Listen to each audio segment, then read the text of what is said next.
왜 손흥민에게 아스널 유니폼 입혔나? 영국 현지 북런던 쇼크 최신 상황. 잉글랜드 프리미어리그 토트넘 팬들이 현재 공통으로 기도하는 것이 있다고 한다. 아스널의 승리이다. 프리미어리그에서 리버풀과 맨체스터 시티와 우승을 다투는 아스널인데 왜 토트넘 팬들은 아스널의 승리를 기원하고 있을까?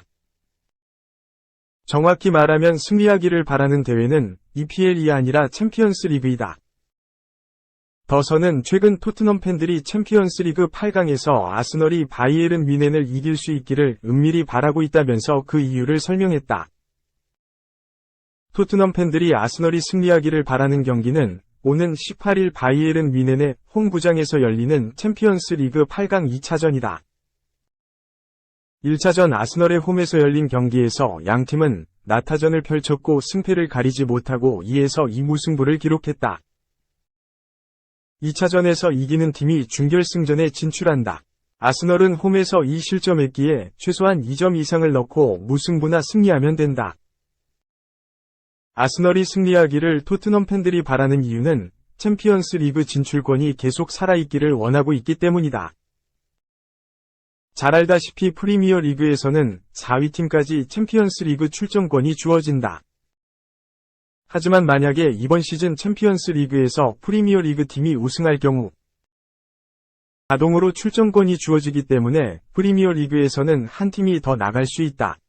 토트넘은 뉴캐슬에 대회하면서 5위가 됐다. 토트넘 팬들은 프리미어 리그 팀이 챔피언스 리그 8강전에서 잉글랜드 팀이 승리하기를 바랐다. 하지만 아스널에 이어 맨체스터 시티가 레알 마드리드와 3에서 3으로 비겼다. 8강에 진출한 두 팀 모두 무승부를 기록하는 바람에 2차전 승리를 손꼽아 기다려야 하는 처지가 된 것이다. 여기에다 리버풀이 유로파 리그 8강전 아틀란타전에서 충격적인 0에서 3 패배를 당했다. 그것도 홈구장에서 패배했다. 여기에다 웨스트햄도 레버쿠젠에 0에서 2로 패했다. 리버풀이 원정 경기에서 대승을 거둔다면 우승 가능성이 남아있다. 유로파 리그에서 우승하면 챔피언스 리그 출전권이 주어진다. 리버풀은 토트넘보다 순위가 앞서 있기에 5위를 차지하더라도 출전이 가능하다. 하지만 3점 차를 뒤집기 쉽지 않기에 토트넘 팬들은 아스널이 바이에른 뮌헨을 물리쳐주기를 바라는 것이다. 물론 맨체스터 시티가 레알 마드리드를 꺾어주는 것도 좋은 시나리오이다. 2. 토트넘 지옥의 3연전 UCL 진출 리그 우승, 고춧가루, 되나? 잉글랜드 프리미어리그, EPL, 상위권 순위 싸움이 갈수록 치열해지고 있다. 손흥민의 소속팀인 토트넘이 유럽축구연맹, 우에파, 챔피언스리그에 진출할 수 있을지 관심이 쏠린다. 토트넘은 지난 13일, 이하 한국 시각, 잉글랜드 뉴캐슬 어폰타인 세인트 제임스 파크에서 열린 뉴캐슬 유나이티드와의 2023-24 EPL 33라운드 아르 원정 경기에서 0에서 4로 대패했다. 반드시 승점이 필요했지만 대량 실점을 허용하며 추격 위지마저 꺾였고 리그 5위로 밀렸다. 토트넘 승점 60 득실차 16, 은 리그 33경기를 치른 빌라 승점 63 득실차 19, 보다 1경기 덜 치른 상황이다. 남은 6경기 안에 빌라를 추월하고 챔피언스리그 진출을 위한 4위에 들어야 한다. 하지만 대진이 쉽지 않다. 남은 6경기에서 아스널, 첼시, 리버풀과의 3연전을 앞두고 있다. 첼시, 승점 44는 올 시즌 리그 9위에 머물고 있지만 여전히 까다로운 상대다. 토트넘은 올 시즌 첼시와의 맞대결에서 1에서 4로 패배했다. 심지어 다음 달 11일 벌리전을 치른 후 15일 곧바로 맨체스터 시티를 만난다. 공교롭게도 아스날과 리버풀, 맨시티는 현재 EPL 경쟁에 사활을 걸고 있다. 국내에선 토트넘과 함께 손흥민의 챔피언스리그 진출에 대한 관심이 뜨겁다. 손흥민은 올 시즌 리그 29경기 15골 9도움으로 활약했지만 정작 유럽대항전 무대를 밟을 수 없었다. 손흥민은 득점왕을 기록했던 지난 2021에서 22시즌 리그 4위에 오르면서 지난 시즌 챔피언스리그 무대를 밟았다. 조별리그에서 1위를 기록하며 당당히 16강 토너먼트에 진출했지만 16강에서 세리에 A 명문팀 AC 밀란에게 1-2차전 합계 0에서 1로 패배했다. 손흥민 또한 이 경기에서 침묵했다. 전성기 막바지에 접어든 손흥민은 더욱 챔피언스리그 욕심이 클 수밖에 없다. 앞서 손흥민은 선수라면 누구나 챔피언스리그에서 뛰는 순간을 꿈꾼다. 며 챔피언스리그로 돌아가는 것이 올 시즌의 절실하고 중요한 목표라고 언급한 바 있다. 손흥민은 남은 리그 6경기에서 팀과 자신의 목표를 달성하기 위해 해결사 능력을 더욱 발휘해야 한다. 토트넘은 오는 28일부터 다음 달 6일까지 지옥의 3연전을 치른다. 약 2주 동안 휴식을 치르면서 답답한 경기력의 실마리를 찾아야 한다. 3. 오랜만에 희소식, 첼시. 페르난데스는 2032년 무드리크는 2031년까지 계약 연장. 15일, 한국 시각, 영국 일간지 더선은 첼시가 엔조 페르난데스와 미카일로 무드리크와 계약 연장 조항을 발동했다고 보도했다. 페르난데스와 무드리크 모두 적어도 7년 동안 첼시에서 활약하게 됐다. 페르난데스와 무드리크는 2023년 1월 첼시로 이적했다. 벤피카에서 뛰던 페르난데스는 당시 최고액이었던 1억 700만 파운드의 첼시 유니폼을 입었다.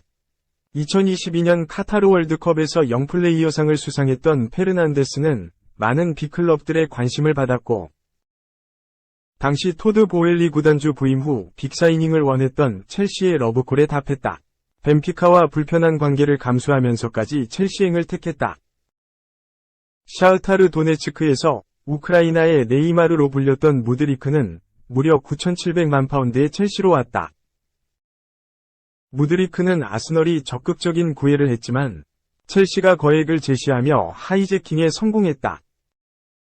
페르난데스는 첼시 중원의 핵으로 떠오르며 기대만큼의 활약을 펼치고 있는 반면 무드리크는 아직까지 아쉬운 모습이다.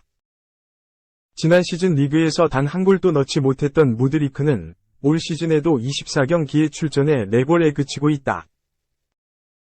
첼시는 올 시즌에도 부진한 모습을 보이고 있다. 하지만 미래에 대한 대비는 착실히 하는 모습이다.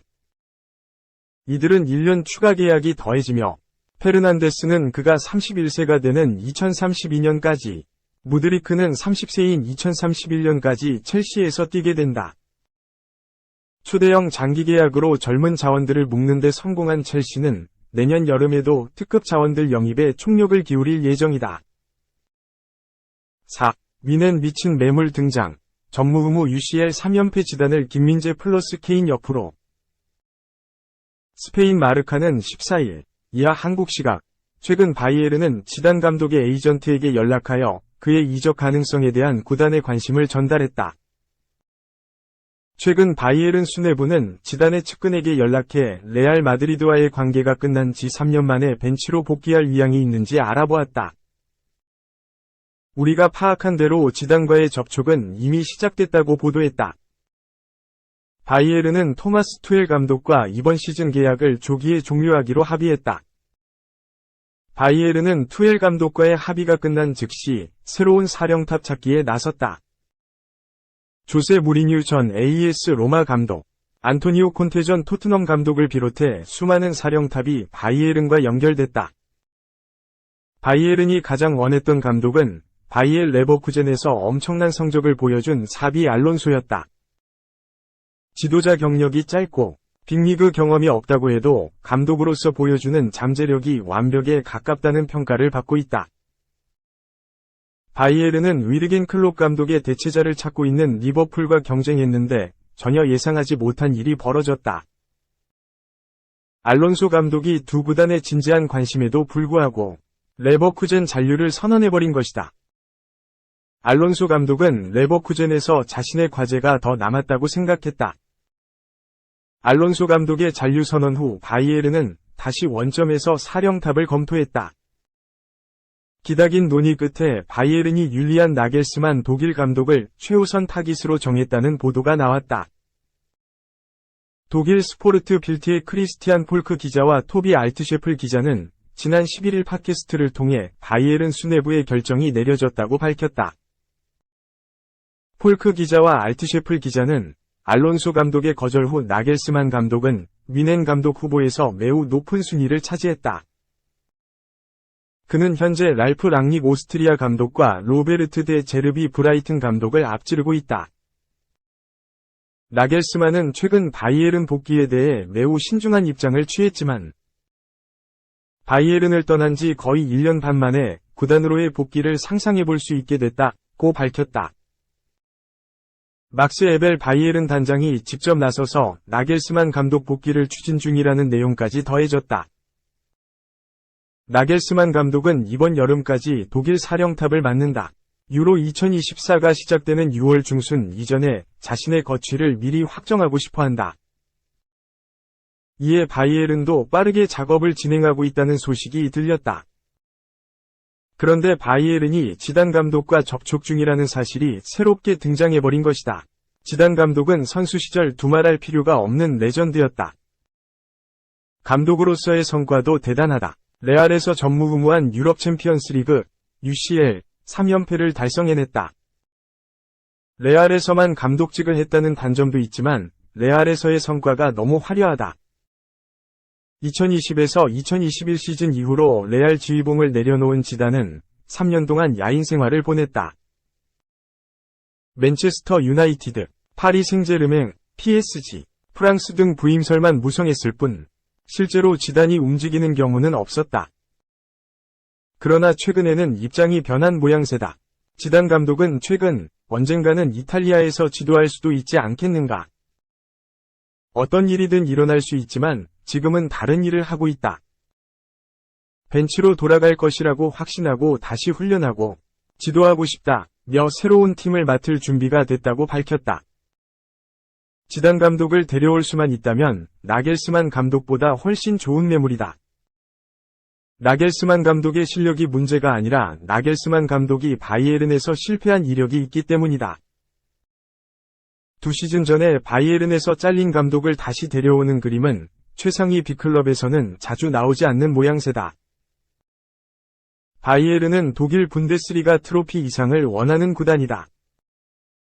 UCL만큼에서는 역대급 이력을 자랑하는 지단 감독이라면 바이에른 팬들도 두 팔 벌려 환영할 것이다.